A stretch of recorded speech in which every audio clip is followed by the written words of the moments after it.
We're going to go live now to Artie Mthembu, our reporter in Cape Town. She's standing by with the Western Cape Premier, Winde. Artie, good afternoon.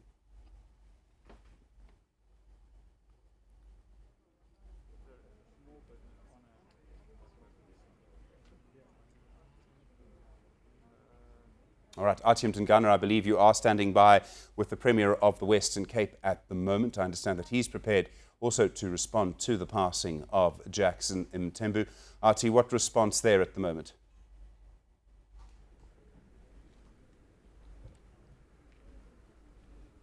Well, a very good afternoon to you, Stephen. Let me immediately get reaction from the Premier.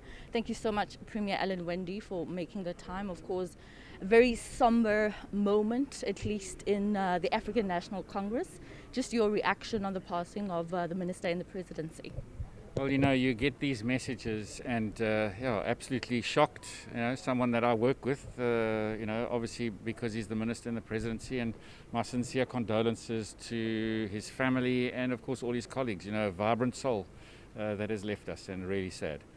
You're one political head that might have obviously had engagements with him, considering the fact that he's high up there in the presidency. What can you tell us about your personal engagements with him and the kind of politician he was?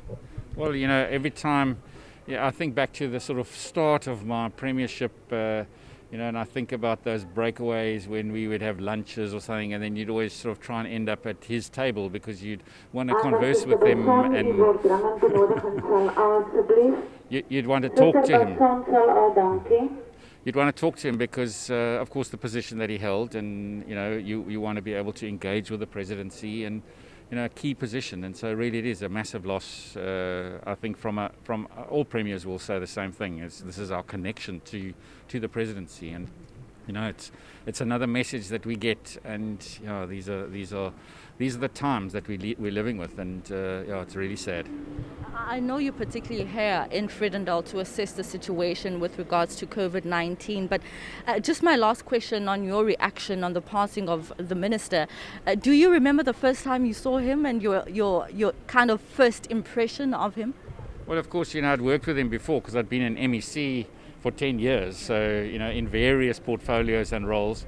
But of course, in this specific role, it was a special new role because, as a premier, you've got a whole new responsibility and a different kind of sort of engagement and space that you work with within the presidency. So, I just think about a vibrant, energetic soul, and it's really sad. Certainly a lot of ordinary South Africans, including health professionals, are passing away. They are succumbing due to COVID-19, and now we're seeing MECs and now the minister in the presidency. What would then be your message to other fellow politicians? You're here in Vredendal, you're literally crisscrossing the entire province just to assess the situation with regards to COVID-19. Many MECs getting infected while they're trying to execute their roles and responsibilities. What is your role to politicians? So, obviously we've got to show people that, we follow the rules about masks, about hand sanitizing, about social distancing. We've got to, because it's about the new normal. As we move forward, we might be coming down off this peak. This region that we're in now is sort of the last region of the province, and it's now starting to come down. You can see the relief on the health workers' faces, because just a week ago they were in absolute panic, and it was really congested here and lots of pressure on them. And but we've got to keep, the new norm, because we can't swing all the way to the other side, because then what happens when the next wave comes? And so we've got to try and find that new norm. And I know it's difficult, but we've all got to play that part. And, nurses and doctors do that every single day. They put their masks on, they go into hospitals, they go into spaces where this virus is being treated. We need to think about them and think how they behave, and we need to all behave the same way. You yourself, Premier, are a recovered COVID-19 survivor. Now, let's briefly talk about Vredendal and, of course, what you heard with regards to the West Coast. This is your second stop in the outskirt communities of the Western Cape. What is your assessment so far? We do know that the staff here is particularly getting demotivated, so to speak, specifically in the COVID-19 ward. Correct. So it's about engaging with management and staff. So we had an opportunity to speak to staff here at the hospital. These are frontline. And you can just imagine, month after month dealing with the pressure that they're under.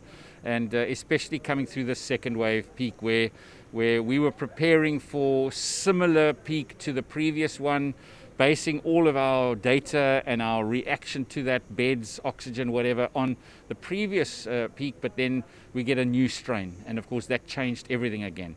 And that really put a lot of pressure on our frontline staff. And you can feel it when you speak to them. And we really owe them a huge debt of gratitude on the night and day that they've been here trying to make sure that citizens get through this. And it's a lot of pressure on them, and I really do thank every single one of them for what they mean to us as people of the province. All right, fantastic. Thank you so much, Premier of the Western Cape, Winde, giving us reaction of the passing of the Minister in the Presidency, Jackson Mthembu, as well as outlining and just basically speaking about the overall picture of how the situation is like, at least in the outskirt towns, of the Western Cape province. Indeed, very sad news coming in from the Presidency. We'll continue, Stephen, to give you reaction in the Western Cape on the passing of the Minister Jackson Mthembu.